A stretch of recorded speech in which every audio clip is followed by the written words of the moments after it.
Hello guys, ഞാനിന്ന് പരിചയപ്പെടുത്താൻ പോകുന്നത് കാനഡയിൽ ലണ്ടൻ ഒൻറ്റാറിയോ എന്ന് പറയുന്ന ഒരു സ്ഥലത്തെ ഒരു കൺസ്ട്രക്ഷൻ വീടുകളുടെ കൺസ്ട്രക്ഷൻ നടന്നുകൊണ്ടിരിക്കുന്ന ഒരു സൈറ്റാണ് നിങ്ങൾക്ക് ഞാൻ പരിചയപ്പെടുത്താൻ പോകുന്നത്.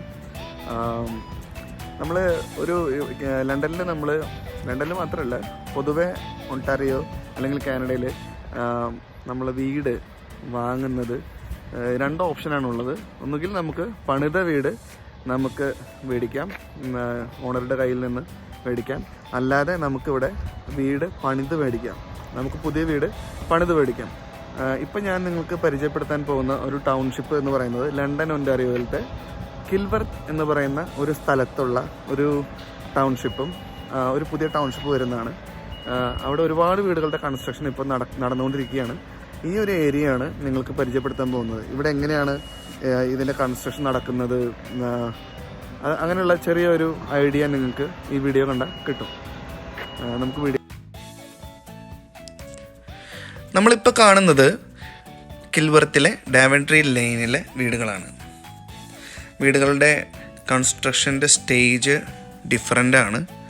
പല വീടുകളും പകുതി പണി കഴിഞ്ഞിട്ടുണ്ട്, ചില വീടുകളുടെ കൺസ്ട്രക്ഷൻ മുഴുവനായിട്ട് കഴിഞ്ഞു, ചില വീടുകളുടെ പണി തുടങ്ങിയിട്ടില്ല. അങ്ങനെയാണ് ഇവിടെ പണികൾ നടന്നുകൊണ്ടിരിക്കുന്നത്. ഒരുപാട് ബിൽഡേഴ്സ് ഉണ്ട് ഇവിടെ, വർക്ക് ചെയ്യുന്നതുണ്ട്. ഇപ്പം നിങ്ങൾ ഈ വീട് നോക്കുകയാണെങ്കിൽ ആ വീട്ടിലെ പണി എല്ലാം കഴിഞ്ഞ് കൺസ്ട്രക്ഷൻ കംപ്ലീറ്റഡ് ആണ്. അവിടെ ഫാമിലി സ്റ്റാർട്ട് ചെയ്യുന്നതാണ്. ഇപ്പം നിങ്ങൾ ഈ കാണുന്ന പ്ലോട്ട് നോക്കുകയാണെങ്കിൽ ഇതിൻ്റെ പണി തുടങ്ങിയിട്ടുണ്ട്.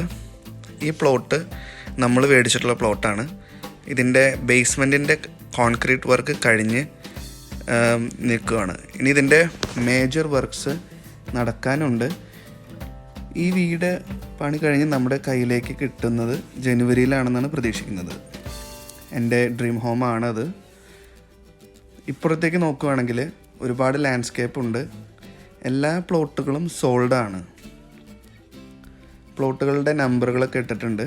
ഈ പ്ലോട്ടുകളെല്ലാം തന്നെ ഓരോ ബിൽഡേഴ്സിൻ്റെ കയ്യിൽ നിന്ന് റിയൽറ്റേഴ്സ് ത്രൂ ആയിട്ട് ആളുകൾ അഡ്വാൻസ് പേ ചെയ്തിട്ട് മേടിച്ചിട്ടുള്ള പ്ലോട്ടുകളാണ്. ഈ പ്ലോട്ടുകളിൽ നമ്മൾ ഓൾറെഡി അവർ നിശ്ചയിച്ചിട്ടുള്ള പ്ലാൻ അനുസരിച്ചിട്ട് ഇവിടെ എല്ലാം വീടുകൾ വരും. ഇനി നമുക്ക് കുറച്ചും കൂടെ മുന്നോട്ട് നീങ്ങാം. ഇപ്പുറത്ത് കാണുന്ന ഈ വീടിൻ്റെ കൺസ്ട്രക്ഷൻ ഒരുപാട് മുന്നോട്ട് പോയിട്ടുണ്ട്. എക്സ്റ്റേണൽ വർക്ക്സ് ഒരുവിധം ഫിനിഷ്ഡ് ആണ്. അത് കഴിഞ്ഞാൽ അവർ ഇൻറ്റീരിയർ വർക്ക്സ് സ്റ്റാർട്ട് ചെയ്യും. കുറച്ചും കൂടെ നമുക്ക് മുന്നോട്ട് നടക്കാം.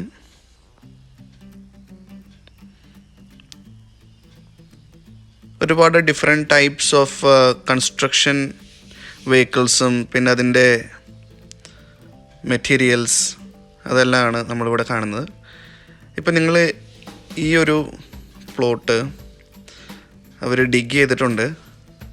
അവിടെ ബേസ്മെൻറ്റിൻ്റെ തറ ഒരു കുഴി എടുത്തിട്ടാണ് എടുത്തിരിക്കുന്നതെന്ന് കാണാം. എന്തുകൊണ്ടാണ് ഇവർ ഒരു കുഴി എടുത്തിട്ട് ചെയ്യുന്നതെന്ന് വെച്ചിട്ടുണ്ടെങ്കിൽ ഇവിടുത്തെ വീടുകളിൽ മിക്ക വീടുകൾക്കും ബേസ്മെൻ്റ് ഉണ്ട്. ആ ബേസ്മെൻറ്റിൻ്റെ കൺസ്ട്രക്ഷൻ വരുന്നത് മണ്ണിൻ്റെ താഴേക്കായിരിക്കും. അതുകൊണ്ടാണ് താഴെ നിന്നിട്ട് തറ പണിയുന്നത്, കുഴിയെടുത്തുകൊണ്ട് തറ പണിയുന്നത്. അതായത് ഗ്രൗണ്ട് ഫ്ലോർ, ഫസ്റ്റ് ഫ്ലോർ, പിന്നെ ഗ്രൗണ്ട് ഫ്ലോറിന് താഴെ ഒരു ബേസ്മെൻറ്റും കൂടെ വരുന്ന രീതിയിലാണ് കാനഡയിലെ മിക്ക വീടുകളും കൺസ്ട്രക്റ്റ് ചെയ്തിരിക്കുന്നത്. അതുകൊണ്ട് തന്നെ നമുക്ക് ബേസ്മെൻ്റായിട്ട് ഗ്രൗണ്ട് ഫ്ലോറിന് താഴെ ശരിക്കും യൂസ്ഫുള്ളായിട്ടുള്ള ഒരു ഫ്ലോർ കൂടെ കിട്ടും എന്നുള്ളതൊരു അഡ്വാൻറ്റേജാണ്. പല ആളുകളും ബേസ്മെൻറ്റ് റെൻ്റ് ചെയ്യുന്ന ഒരു ഏർപ്പാടുണ്ട്. അത് ശരിക്കും നല്ല ഒരു വരുമാന മാർഗ്ഗമാണ്. അതുപോലെ തന്നെ ഒരുപാട് ഒരു ഫാമിലിക്ക് നമുക്ക് സുഖമായിട്ട് ഒരു ബേസ്മെൻറ്റിൽ താമസിക്കാൻ സാധിക്കും. അത്യാവശ്യം സ്പേസുള്ള ഒരു ബേസ്മെൻ്റ് ആണെങ്കിൽ ഒരു ബെഡ്റൂം, ഒരു ഹാൾ, കിച്ചൺ, ലോണ്ട്രി, ബാത്റൂം ഇതെല്ലാം സെറ്റ് ചെയ്ത് വെച്ച് കഴിഞ്ഞാൽ സുഖമായിട്ടൊരു ഫാമിലിക്ക് ബേസ്മെൻറ്റിൽ താമസിക്കാനും വീടിൻ്റെ ഓണർക്ക് അതൊരു വരുമാന മാർഗ്ഗമായി മാറുകയും ചെയ്യും. ഇപ്പം നിങ്ങൾ ഈ കാണുന്ന വീട് ഒരു ട്രഡീഷണൽ സ്റ്റൈലാണെങ്കിലും ഒരു പുതിയ മോഡൽ വീടാണ് കാണുന്നത്. അത്യാവശ്യം വലിപ്പമുള്ളൊരു വലിയൊരു വീടാണത്. ഇപ്പുറത്തേക്ക് നോക്കുകയാണെങ്കിലും പല പ്ലോട്ടുകളിലും ഒരു പണിയും നടന്നിട്ടില്ല. ചില പ്ലോട്ടുകളിലെ പണി കുറേ മുന്നോട്ട് പോയിട്ടുമുണ്ട്. അത് ഡിപ്പെൻസ് ഓൺ എന്നാണ് ഇവർ അഡ്വാൻസ് കൊടുത്ത് വീട് ബുക്ക് ചെയ്തത്. അന്ന് തന്നെ അവർ കരാറിൽ മെൻഷൻ ചെയ്തിട്ടുണ്ടാകും എന്നാണ് ഇവരുടെ വീട് കൺസ്ട്രക്റ്റ് ചെയ്ത് കൊടുക്കുക എന്നുള്ളത്. അത് മാത്രമല്ല, പിന്നെ ഈ കൊറോണ സീസൺ വന്നുകൊണ്ട് ഒരുപാട് കൺസ്ട്രക്ഷൻസ് ഡിലേ ആയിട്ടുണ്ട്. ഈ വുഡിൻ്റെ ലഭ്യതക്കുറവും പിന്നെ മറ്റ് മെറ്റീരിയൽസിൻ്റെ ലഭ്യതക്കുറവെല്ലാം നന്നായി കൺസ്ട്രക്ഷൻസിനെ ചെറുതായിട്ടെങ്കിലും ബാധിച്ചിട്ടുണ്ട്. പിന്നെ ഈ കൺസ്ട്രക്റ്റ് ചെയ്യുന്നതെല്ലാം തന്നെ ഡിഫറെൻറ്റ് ബിൽഡേഴ്സാണ്. ഒരു ബിൽഡേഴ്സ് തന്നെയല്ല ഇവിടെ ഈ ഏരിയയിൽ വർക്ക് ചെയ്യുന്നത്. ഡിഫറെൻറ്റ് ബിൽഡേഴ്സാണ് ഇവിടെ വർക്ക് ചെയ്തുകൊണ്ടിരിക്കുന്നത്.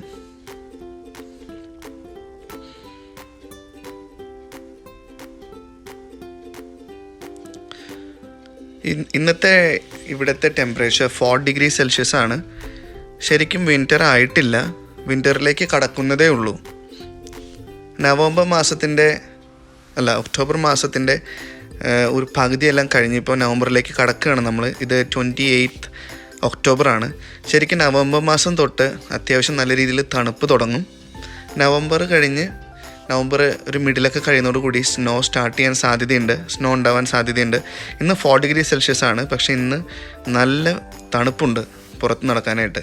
എന്നാൽ പോലും ഇവിടെയുള്ള കൺസ്ട്രക്ഷൻ വർക്കേഴ്സ് എല്ലാം നല്ല രീതിയിൽ അധ്വാനിക്കുന്നുണ്ട്. ഇവിടെ വർക്കേഴ്സിന് തണുപ്പ്, ചൂട് അങ്ങനെ സീസണൽ ഡിഫറൻസുകൾ ഒരു വലിയൊരു പ്രശ്നമല്ല. എല്ലാ സീസണിലും ഇവിടെ വർക്ക് നടക്കും. എന്നാൽ തന്നെയും പിന്നെ വിൻ്റർ സീസണിൽ സ്നോ ഒക്കെ നല്ല രീതിയിലുള്ള ബാഡ് വെതറിൽ കൺസ്ട്രക്ഷൻ കുറച്ച് ഡിലേ ആവാറുണ്ട്. ഈ കാണുന്നതാണ് ബ്രിക്സ്. ഇവിടുത്തെ ടൈപ്പ് ബ്രിക്സ് ആണിത്. ഇതുപോലുള്ള വുഡുകളാണ് നമ്മൾ കൺസ്ട്രക്ഷന് വേണ്ടി യൂസ് ചെയ്യുന്ന വുഡുകളാണ് കാണുന്നത്.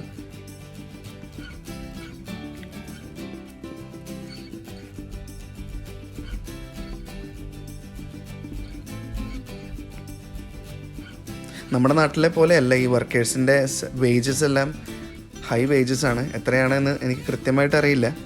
പക്ഷേ ഈ സ്കിൽഡ് വർക്കേഴ്സിന് പ്ലംബിംഗ്, ഇലക്ട്രിസിറ്റി, പിന്നെ അതുപോലെ തന്നെ ഈ മരപ്പണി ചെയ്യുന്ന ആളുകൾ, ഇവർക്കെല്ലാം തന്നെ അവർലി വേജസ് ആണ്. നല്ല വേജസ് കൊടുക്കുന്നുണ്ട് എന്നുള്ളതാണ്. ഞാൻ മറ്റൊരു വീഡിയോയിൽ ഇവരുടെ വേജസിനെ പറ്റി കൃത്യമായിട്ട് അറിഞ്ഞിട്ട് ആ വേജസിനെ പറ്റി ഞാനൊരു ധാരണ തരാം. അപ്പോൾ ഇത്രയൊക്കെയാണ് ഗൈസ് എനിക്ക് ഇതിനെപ്പറ്റി പറയാനുള്ളത്. കൂടുതൽ വിവരങ്ങൾ, കൺസ്ട്രക്ഷൻ റിലേറ്റഡ് ആയിട്ടുള്ള വിവരങ്ങൾ, അങ്ങനെയുള്ള കാര്യങ്ങൾ ഒക്കെ അറിയണമെന്നുണ്ടെങ്കിൽ കമൻറ്റ് സെക്ഷനിൽ വന്നാൽ കൂടുതൽ വിവരങ്ങൾ ഞാൻ ഇൻഫോം ചെയ്യാം അറിയുന്ന പോലെ. Thank you for watching my video. Bye. Okay guys, അപ്പം നമ്മളിപ്പോൾ കണ്ടിട്ടുള്ളത് ഇവിടുത്തെ വീടുകളുടെ കൺസ്ട്രക്ഷൻ്റെ ഒരു ചെറിയൊരു ഐഡിയ നിങ്ങൾക്ക് കിട്ടിക്കാണുമെന്ന് കരുതുന്നു. ബൾക്കായിട്ട് പണിയുന്ന രീതിയാണ് ഇവിടെ. ഒരു ബിൽഡർ മാത്രമല്ല, ഇഷ്ടംപോലെ ബിൽഡേഴ്സ് ഈ ഏരിയയിൽ വർക്ക് ചെയ്യുന്നുണ്ട്. എൽഡോറാഡോ ബിൽഡേഴ്സ്, ജെഫേഴ്സൺ, അങ്ങനെ കുറേയധികം ബിൽഡേഴ്സ് ഉണ്ട്. നമ്മൾ ബിൽഡേഴ്സിനെ സെലക്ട് ചെയ്യുന്നതെല്ലാം തന്നെ ഇറ്റ്സ് വെരി ക്രൂഷ്യൽ. നമ്മൾ പുതിയ വീട് പണിയുമ്പോൾ ബിൽഡേഴ്സിനെ സെലക്ട് ചെയ്യുന്നതും റിയൽറ്റർ സെലക്ട് ചെയ്യുന്നതും നമ്മളുടെ ഏറ്റവും ഇമ്പോർട്ടൻ്റ് ആയിട്ടുള്ള കാര്യങ്ങളിൽ ചിലതാണ്. അതൊക്കെ ഇമ്പോർട്ടൻ്റ് ആണ്. അപ്പം പുതിയ വീട് എടുക്കാൻ ആഗ്രഹിക്കുന്ന കാനഡയിലെ എല്ലാ സുഹൃത്തുക്കൾക്കും, ഇനി വരാൻ ആഗ്രഹിക്കുന്ന സുഹൃത്തുക്കൾക്ക് എല്ലാവർക്കും നന്ദി. Thank you.